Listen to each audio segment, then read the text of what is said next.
I have always believed that silence at the dinner table could mean two things. Either everyone is enjoying the food, or everyone is secretly holding back words that could set the whole house on fire. That evening, as I sat at the table with my family, I realized it was the second kind of silence. My fork moved slowly through the mashed potatoes, and I pretended to be focused on the taste, though I barely felt anything. My heart already carried a strange heaviness, like it was waiting for something to fall apart. The dining room was filled with the familiar smells of roasted chicken, herbs, and my mother's obsession with garlic bread. My father sat at the head of the table, shoulders slightly slouched, scrolling through his phone in between bites, as though even family dinners could not take him away from his business updates. My mother kept fussing over serving spoons, passing bowls, and making sure everyone had just a little more. And then there was my sister, Anna, beautiful, confident, and wearing that same smug expression I had known since childhood. The one that meant she had a secret she could hardly wait to share. Anna had always been the favorite. Even as children, it was obvious. If Anna wanted a toy, she got it. If I wanted the same toy, I was told to wait until Christmas. If I came home with good grades, my parents said, "That's great, Mia. Keep it up." If Anna came home with grades even slightly better, they treated her like she had just won a scholarship to Harvard. She was younger than me by 3 years, but somehow she always managed to make me feel like I was the little one, the one who needed to compromise, the one who had to give up her space. At 29, I thought I had built a life strong enough to escape those old patterns. I had my own house now, a house I had worked for, saved for, fought for. Every wall in that house represented the overtime hours I had pulled, the weekends I had sacrificed, the relationships I had lost, because I was too busy building stability for myself. That house was mine in every way that mattered. Or at least, that's what everyone thought at the table that night. "Is the chicken too dry?" my mother asked suddenly, breaking the silence. She leaned toward Anna with genuine concern, as though Anna's approval meant more than the cooking itself. "It's fine, Mom," Anna said, smiling sweetly. "You always worry too much." I rolled my eyes slightly, but stayed quiet. I had learned over the years that any criticism toward Anna, even subtle, turned the whole family against me. It wasn't worth the argument. Then, halfway through the meal, Anna cleared her throat. I looked up, and I could almost see the sparkle in her eyes. She was waiting for her moment. I tightened my grip on my fork, sensing the storm before it even arrived.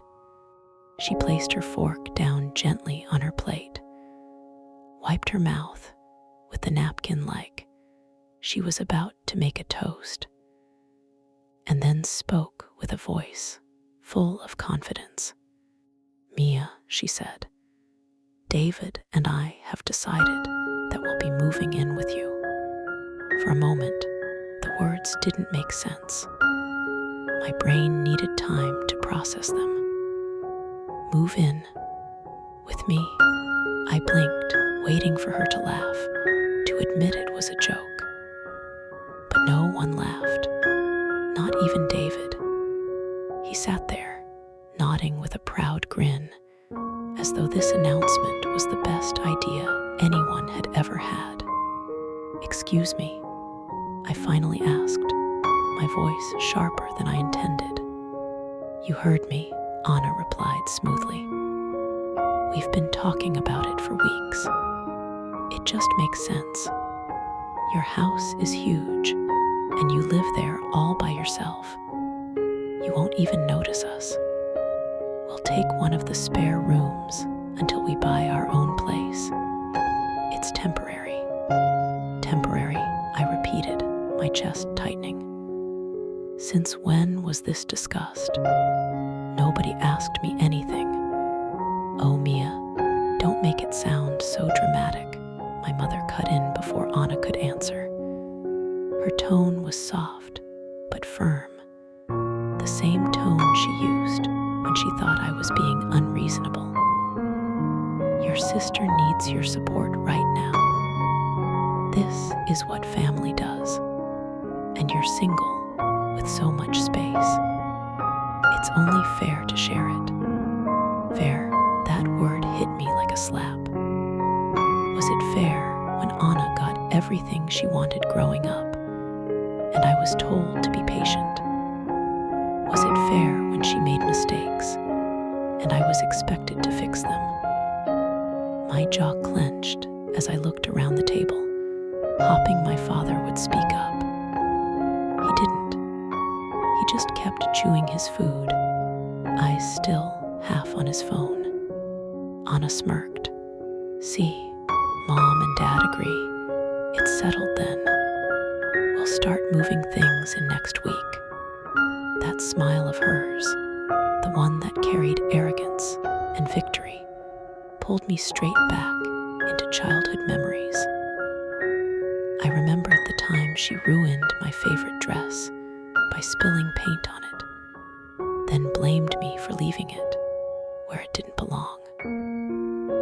I got scolded while she got comforted. I remembered the way she convinced my parents to let her have the bigger bedroom, even though I was the older one.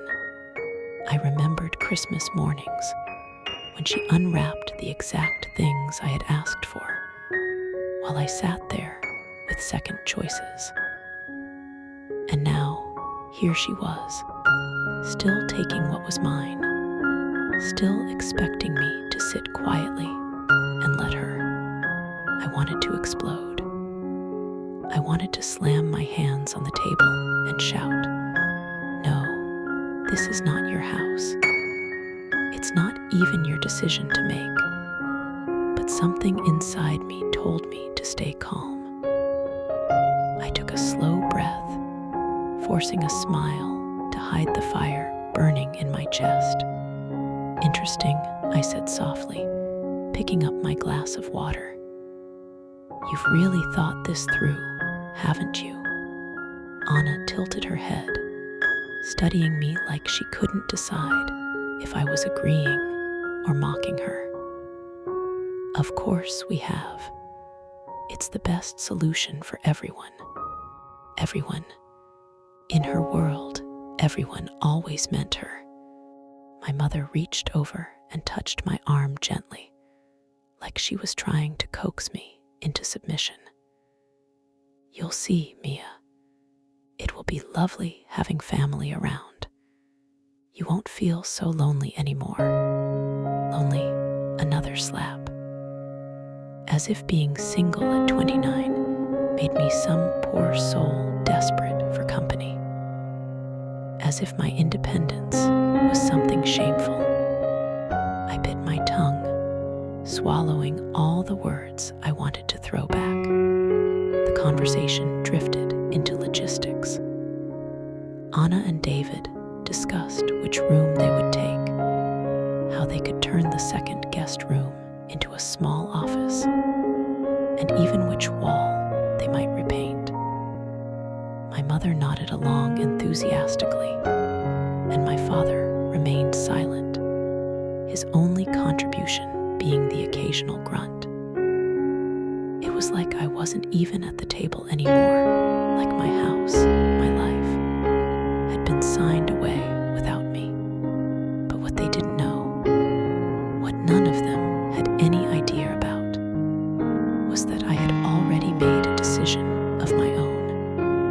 just yesterday, I had signed the final papers. The ink was still drying in my mind. The house was no longer mine. It had been sold to a young couple who had fallen in love with it the moment they walked through the door. As I sat there, watching my sister plan out a future in a home she thought she owned by default, I felt a strange calmness wash over me. They believed they had control, that their plan was flawless. But soon, very soon, they would learn the truth. And for once, it wouldn't be me left out in the cold. The night after that family dinner, I couldn't sleep. I lay in bed, staring at the ceiling, replaying every word that had been said. Anna's smug tone, my mother's blind approval, my father's silence. It all spun in my head like a broken record. Normally, after family gatherings, I tried to brush things off. I would tell myself it wasn't worth the stress, that I had my own life now, and I didn't need to carry childhood baggage forever. But this time felt different. This time, they had crossed a line. They had tried to take away not just my space, but the very symbol of my independence. The house was more than bricks and walls to me. It was proof that I could stand on my own, that I wasn't the forgotten child, the second choice, the one who always had to step aside. Every paycheck I saved, every night I worked late, every time I told myself just a little longer, all of it was carved into that house. And yet, Anna believed she could simply walk in and claim it. As I tossed and turned, I thought back to our childhood bedroom. Anna and I used to share one before she convinced my parents she needed her own space. I remember lying awake at night while she whispered plans for the future, about how she'd be famous, adored, and rich. She was always dreaming big, but the difference was she never worked for it. She always relied on someone else, our parents, her friends, or later her boyfriends, to make it happen. And now, she thought I would be the next stepping stone. I finally sat up, pulled on a sweater, and walked into the kitchen. The silence of my house was different from the silence at my parents' table. Here, it was peaceful. Here, it meant freedom. I poured myself a glass of water and leaned against the counter, staring out the window at the dark street. The thought crossed my mind again, if only they knew the truth. I had sold the house. The decision hadn't come out of nowhere. For months, I had been debating whether to stay or move on. The house was beautiful, yes, but it also carried shadows. Memories of failed relationships, of loneliness, of nights when I felt like the walls were closing in. When the young couple came to see it, their eyes lit up in a way mine hadn't for a long time. That's when I realized it was time to let go. But I hadn't told my family. Part of me knew they would react badly, that they would accuse me of being impulsive or selfish. Another part of me simply didn't care. It was my life, my choice. Still, I hadn't expected Anna to drop her little bombshell at dinner. The timing was almost poetic. I smiled faintly to myself as I sipped my water. They thought they had me cornered. They thought they had already won.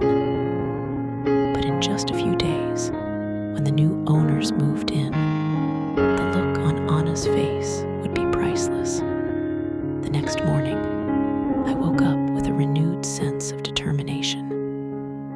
I went through my routine coffee, emails, a quick jog, but my mind kept circling back to what had happened. I decided I wouldn't just wait for them to find out. No, I wanted to savor this. I wanted to let them build their castle in the air, brick by imaginary brick, so that when it all came crashing down, the fall would hurt even more. Later that week, Anna called me. "Mia," she said brightly, her voice dripping with false cheer. "So, David and I were thinking we'll start moving some boxes this weekend. Just a few. You won't even notice." I almost laughed. "Boxes," I repeated. "Yes, don't worry. We'll keep it neat. David's really good with organizing. We'll just take the guest room on the left, the one with the better light. I think it'll be perfect for us." I closed my eyes, gripping the phone tighter. She was so sure, so confident, like the house was already hers. "Anna," I said carefully, "don't you think you should slow down? Maybe talk this through a little more." She groaned. "Mia, please. You're making this harder than it needs to be." "Mom and Dad agree, remember. It's not like you'll be losing anything.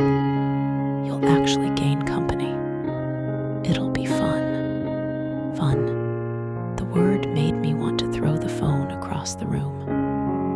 Sharing my space with Anna and her husband would not be fun. It would be suffocating. It would be like being 14 again, trapped in her shadow, cleaning up after her messes, while she lived like a princess. But instead of shouting, I simply said, "All right, Anna. We'll talk more when the time comes."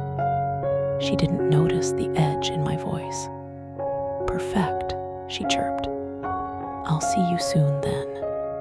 When the call ended, I let out a long sigh. They really had no idea. That evening, I drove past the house one last time with a critical eye.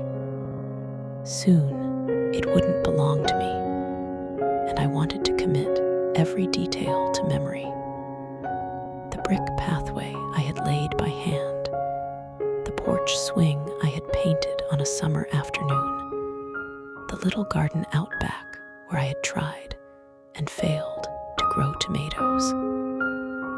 It was mine in every sense, but I was ready to let it go. As I stood there, keys in hand, I thought about the new couple. Their names were Emma and Jack.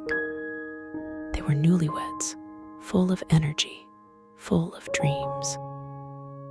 I had seen the way Emma ran her fingers along the walls, like she could already imagine their future children running through the halls. Selling the house to them felt right. It felt like giving it a second life, but it also felt like giving myself a second life. When I returned home, I found messages from my mother. Long paragraphs about how excited she was for Anna and David to move in, about how this will finally bring you two closer again. She ended with, "You'll thank us one day." I didn't respond. What could I say? That in 3 days' time, Anna would show up with her boxes, only to find strangers living there. That the house she thought she was entitled to had already slipped through her fingers. No, better to let the truth come out naturally. Better to let the shock do the work for me. As I lay in bed that night, I realized something. For the first time in years, I wasn't dreading the next family gathering. I was looking forward to it. was looking forward to the moment Anna realized she couldn't control me anymore. And maybe, just maybe, I was looking forward to watching her world crumble the way she had once watched mine. The day Anna and David planned to bring their first boxes to my house was a Thursday. I woke up that morning with a strange mix of excitement and dread. Excitement because I knew what was coming. Dread because I had to play my role carefully. If I slipped, if I revealed the truth too soon, the satisfaction would not be as sharp. I made my coffee as usual and sat by the window watching the sunlight spill across the street. The house looked so peaceful, like it had no idea of the drama building around it. Maybe that's what I loved most about this place. It didn't judge, didn't interfere. It simply existed, holding memories quietly within its walls. Soon, those walls would belong to Emma and Jack, and my chapter here would close. But first, I had to let Anna write her own tragic mistake into the story. Around noon, my phone buzzed with a message. Anna will be there by 3. Can't wait. I typed back slowly. Choosing every word like it was part of a chess game. Me okay, drive safe. No smiley face. No warmth, just flat. I knew she wouldn't notice. She never paid attention to me unless I was resisting her. The hours passed quickly. I packed away a few of my personal belongings, photos, journals, small keepsakes. Not because Anna was coming, but because Emma and Jack would be moving in soon. I wanted the transition to be smooth for them. Every time I wrapped another frame in bubble wrap, I imagined Anna's face when she realized she would never step foot in here as an owner.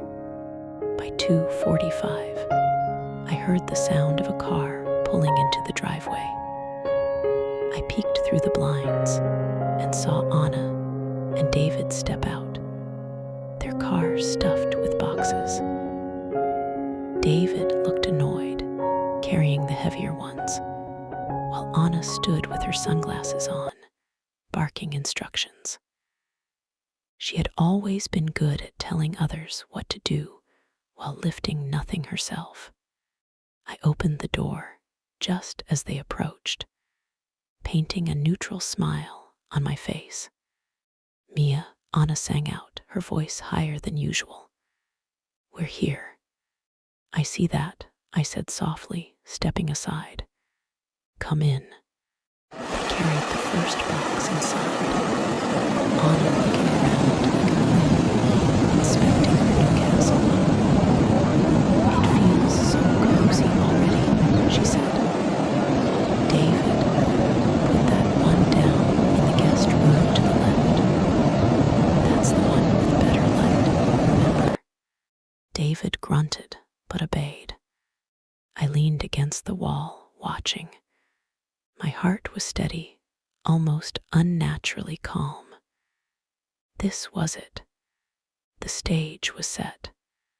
As they went back to the car for more boxes, I thought about Emma and Jack. They were scheduled to stop by later that evening to finalize some details before their official move-in. I hadn't told them my family believed the house was still mine. I hadn't told them about Anna. Maybe I should have, but part of me wanted to see the collision. I wanted to watch the truth crash down like a wave, sweeping away Anna's arrogance once and for all. When Anna returned with another box, she placed it on the counter and clapped her hands together. Oh, I can already imagine it. We'll repaint this wall, Maybe add some shelves. David's so handy with tools. David shot her a tired look, but she ignored him. You're really going to love having us here, Anna went on, turning to me with a smile that didn't reach her eyes. We'll make this place feel alive again. You won't feel so lonely anymore. Lonely, always that word. As if being alone meant being incomplete. As if my life had no meaning without her to fill the silence. I forced a small laugh. Sure, Anna, I'm sure it'll be interesting. She didn't catch the edge in my tone. She never did. By 4 p.m., half a dozen boxes cluttered the hallway. Anna had already claimed drawers in the guest room, stacked her shoes neatly by the closet, and placed a framed photo of her and David on the nightstand. I almost choked when I saw it. She was marking territory like a dog. Just then, the doorbell rang. My pulse quickened. I knew exactly who it was. Anna looked up from the box she was opening. Are you expecting someone? I walked to the door, my steps slow, deliberate. When I opened it, there stood Emma and Jack. Bright smiles, hands full of papers, and a bottle of wine, a little thank you gift for selling them the house. Mia, Emma greeted me warmly. We just wanted to stop by and go over a few final things. Hope it's not a bad time. Not at all, I said, stepping aside. Come in. As they entered, Anna froze. Her eyes darted between me and the couple, confusion spreading across her face. Mia, who are they? I smiled calmly. Anna, this is Emma and Jack, the new owners of the house. The silence that followed was delicious. Anna blinked, her mouth opening and closing like a fish out of water. David frowned, clearly lost.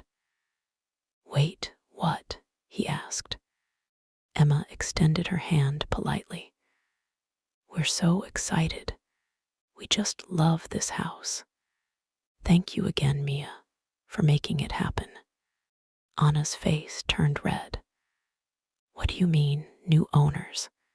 This is Mia's house. She told us we could move in. Emma looked startled, glancing at me. Oh, I'm sorry. I thought you knew. We signed the papers last week. Jack nodded, smiling. Everything's official. We're moving in Saturday. The color drained from Anna's face. She turned to me, her voice trembling with a mix of rage and disbelief. Mia, what is this? You sold the house without telling us. I tilted my head, my voice calm, almost sweet.